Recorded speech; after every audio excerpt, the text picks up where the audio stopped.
Good afternoon, everyone. It is with a deep sense of responsibility and an unwavering commitment to the future of our province that I, Sarah Black, your Alberta Territorial Chief Minister, stand before you today.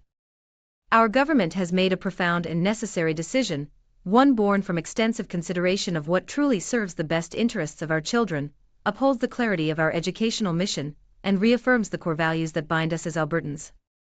Effective this fall, our government is instituting a comprehensive ban on all pride and transgender flags within the premises of every school across Alberta. This is not merely a temporary measure, it is an immediate and decisive directive, and it is the precursor to a more expansive legislative action. We will, indeed, bring forth a robust bill this fall aimed at enacting a province-wide prohibition of all transgender pride flags in every public setting. This legislation will solidify our stance against symbols that, in our considered opinion, do not resonate with the foundational values held by the vast majority of Albertans. Our decision stems from a deeply held conviction that these particular flags introduce complex and, frankly, inappropriate ideological messaging into environments where children and youth should be focused solely on their academic and personal development. Our schools are sacred spaces, dedicated to learning, fostering critical thinking, and preparing students to navigate the complexities of the world. They are not, and must never become, platforms for the promotion of specific, ideologically charged symbols that many families find divisive or contrary to their deeply held beliefs.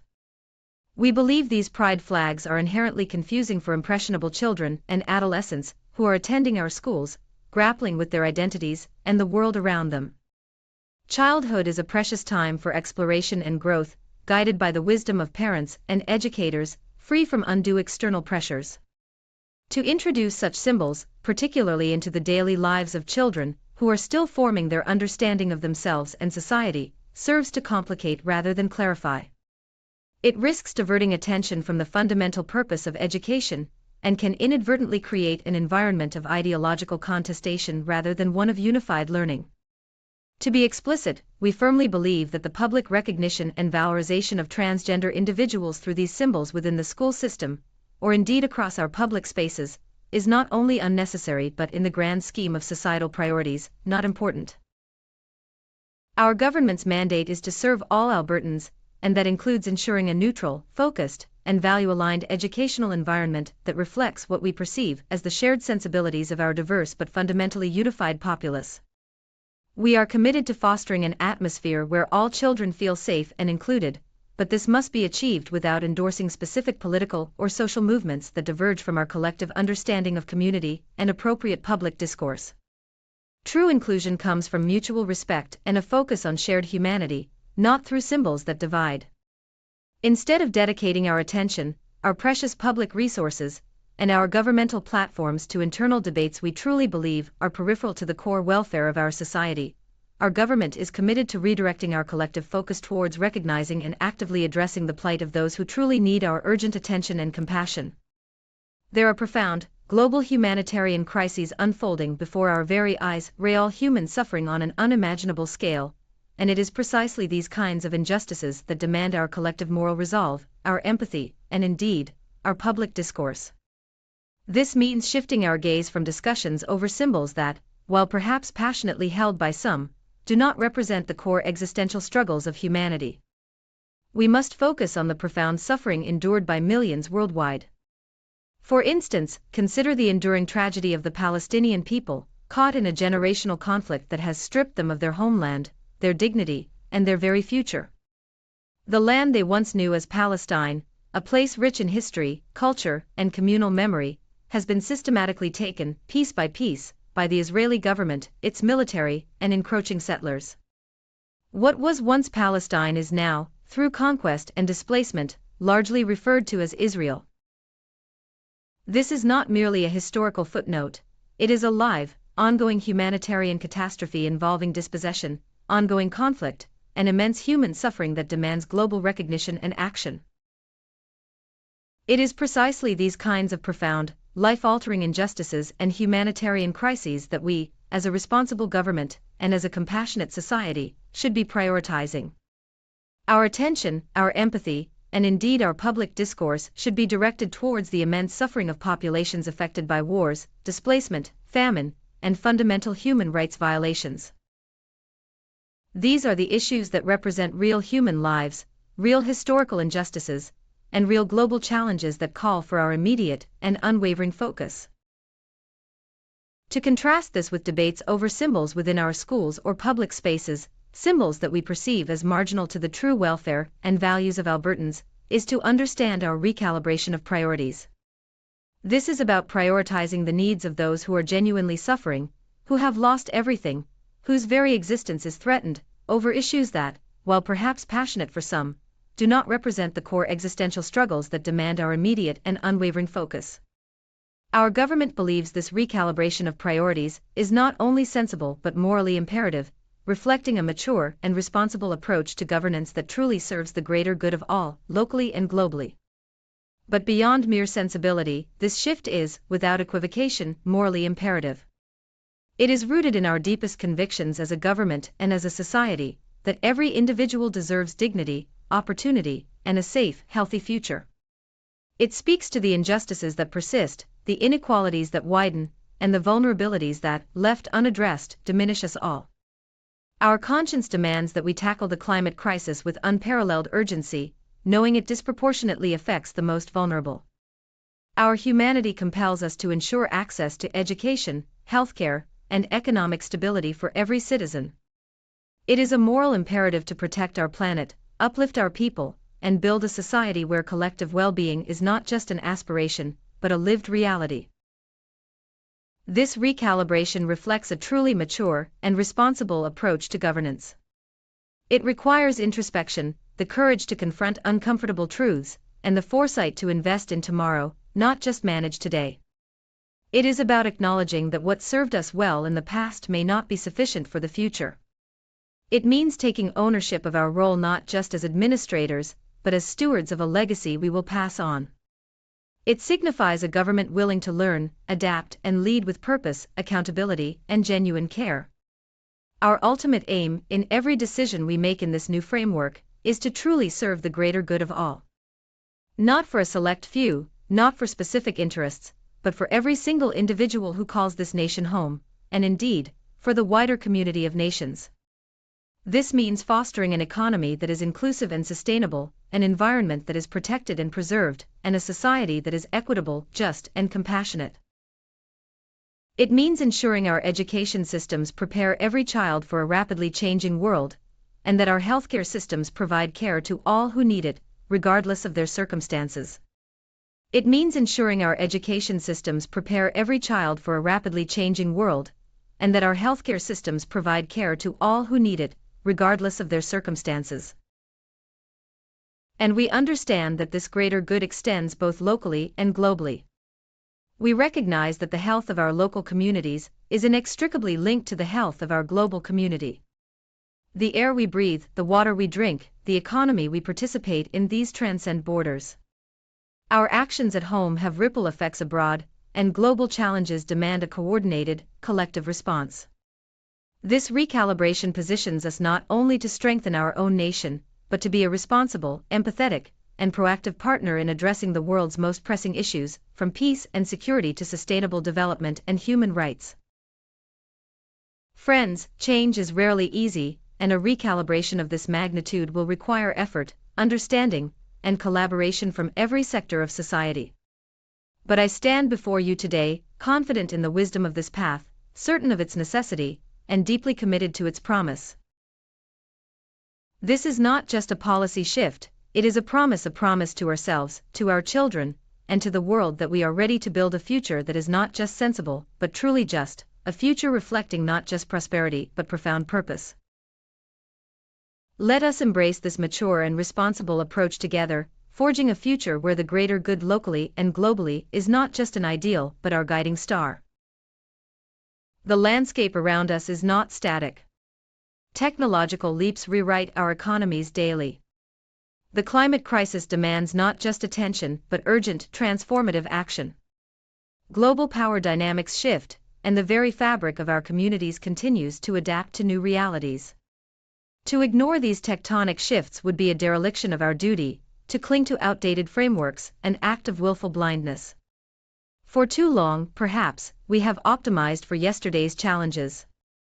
We have sought to mend rather than reimagine, to react rather than proactively shape our destiny. But the modern world demands more.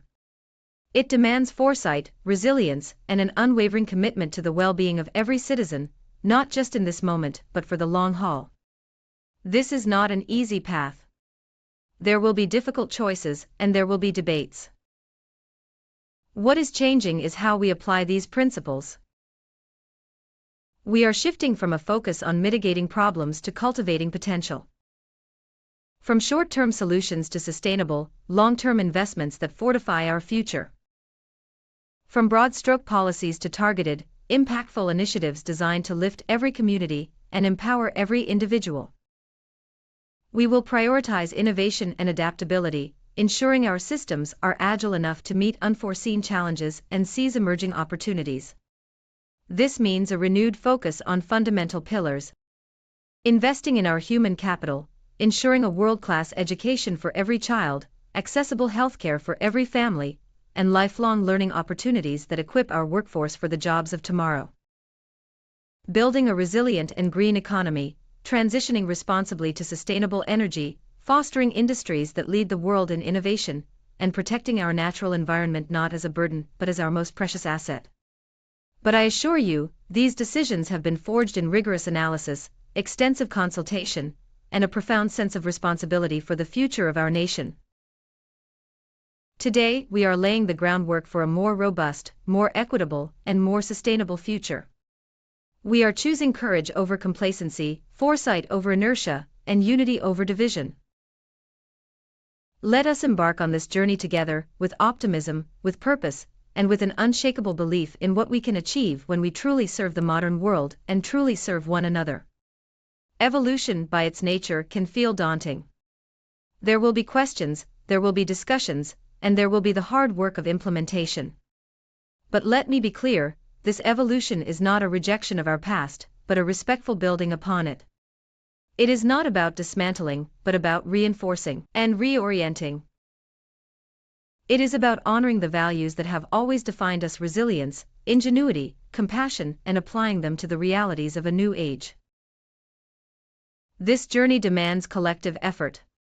It is not a solitary path for government, but a shared endeavor for every citizen, every community, every enterprise. We invite you to join us, to contribute your ideas, your energy, and your spirit to this momentous undertaking. We are not just charting a course for the next few years, we are laying the groundwork for the next generations. Let us embrace this evolution with courage, with hope, with unwavering belief in our collective capacity. Together, let us build this brighter, more resilient, more inclusive tomorrow. That is my news conference for you today. I hope you have a great day.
Le mandat de notre gouvernement est de servir tous les Albertains, ce qui inclut la garantie d'un environnement éducatif neutre, accès à l'ingénierie sur des valeurs qui reflètent ce que nous percevons comme les sensibilités partagées de notre population diverse, mais fondamentalement unie.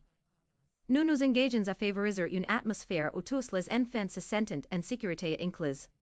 D'être réalisés sans soutenir des mouvements politiques ou sociaux spécifiques qui s'écartent de notre compréhension collective de la communauté et du discours public approprié. La véritable inclusion provient du respect mutuel et d'un accent sur notre humanité partagée, et non à travers des symboles qui divisent. Au lieu de consacrer notre attention aux précieuses ressources publiques et nos plateformes gouvernementales à des débats internes qui nous croyons vraiment périphériques au bien-être fondamental de notre société, la casamica de hesitation pension.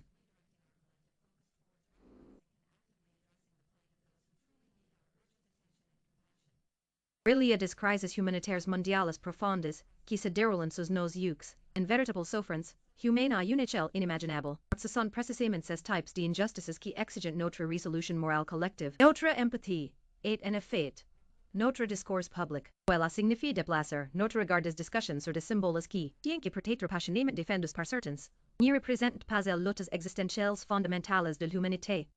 Nous devons nous concentrer sur la souffrance profonde endurée par des millions de personnes dans le monde. Par exemple, considérons la tragédie persistante du peuple palestinien pris dans un conflit générationnel qui les a dépouillés de leur patrie, de leur dignité et de leur avenir. Même, Turkles connaissaient autrefois, sous le nom de Palestine, en lieu riche en histoire, en culture, et en mémoire collective, a été systématiquement prise morceau par le gouvernement israélien.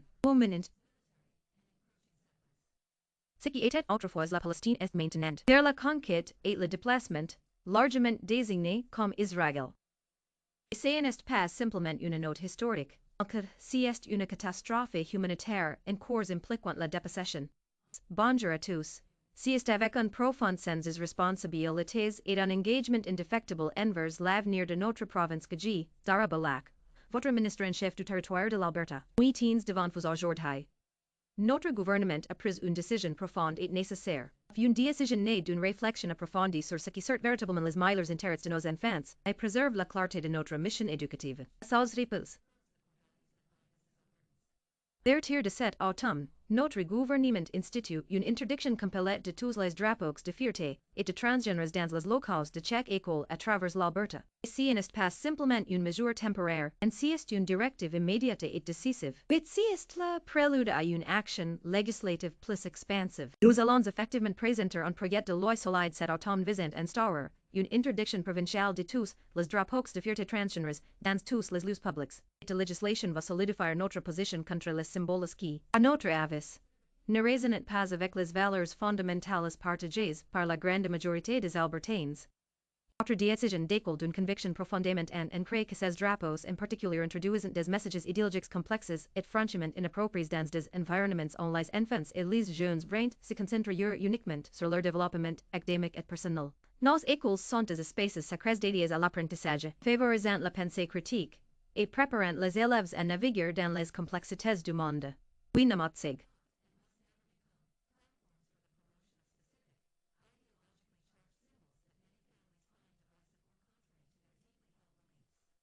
Nous croyons que ces drapeaux de fierté sont intrinsèquement dérotants pour les enfants et les adolescents impressionnables qui fréquentent nos écoles, chantant avec leurs identités et le monde qui les entoure. L'enfance est un moment précieux pour l'exploration et la croissance, guidé par la sagesse des parents et des éducateurs, libre de pressions externes indues. Il y introduire de tels symboles, en particulier dans le quotidien, ressentent les problèmes qui représentent de vraies vies humaines, de vraies injustices historiques et de réels défis mondiaux qui exigent notre attention immédiate et indéfectible.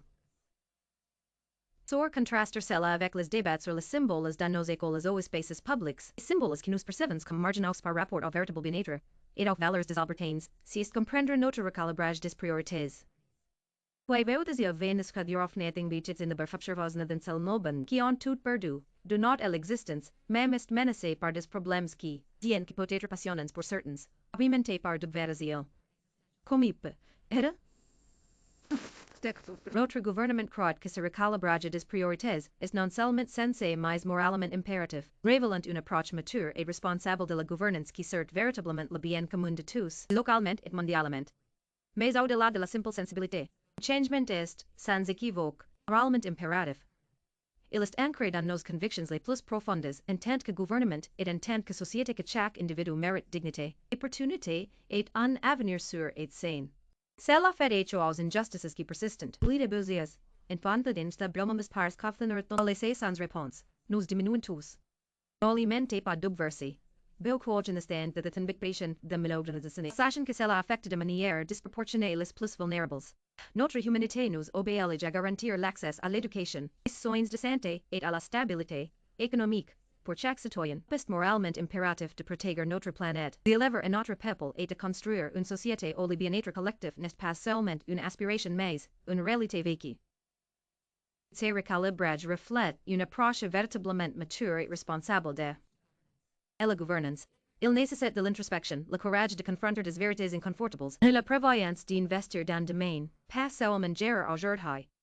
Il s'agit de reconnaître que ce qui nous a bien servi dans le passé peut n'y pas être suffisant pour l'avenir. Bonjour à tous. Si est avec un profond sens de responsabilités et un engagement indéfectible envers l'avenir de notre province que J. Dara Balak, votre ministre en chef du territoire de l'Alberta, nous tiens devant vous aujourd'hui. Notre gouvernement a pris une décision profonde et nécessaire. Une décision née d'une réflexion approfondie sur ce qui sert véritablement les meilleurs intérêts de nos enfants et préserve la clarté de notre mission éducative. Sans repos. Dertir de cet automne, notre gouvernement institue une interdiction complète de tous les drapeaux de fierté et de transgenders dans les locaux de chaque école à travers l'Alberta. Si n'est pas simplement une mesure temporaire, and si est une directive immédiate et décisive, mais si est la prélude à une action législative plus expansive. Nous allons effectivement présenter un projet de loi solide cet automne visant à instaurer une interdiction provinciale de tous les drapeaux de fierté transgenders dans tous les lieux publics. Cette législation va solidifier notre position contre les symboles qui, à notre avis, ne résonnent pas avec les valeurs fondamentales partagées par la grande majorité des Albertains. Notre décision découle d'une conviction profondément ancrée que ces drapeaux en particulier introduisent des messages idéologiques complexes et franchement inappropriés dans des environnements où les enfants et les jeunes vont se concentrer uniquement sur leur développement académique et personnel. Nos écoles sont des espaces sacrés dédiés à l'apprentissage, favorisant la pensée critique, et préparant les élèves à naviguer dans les complexités du monde. Oui, namatsig.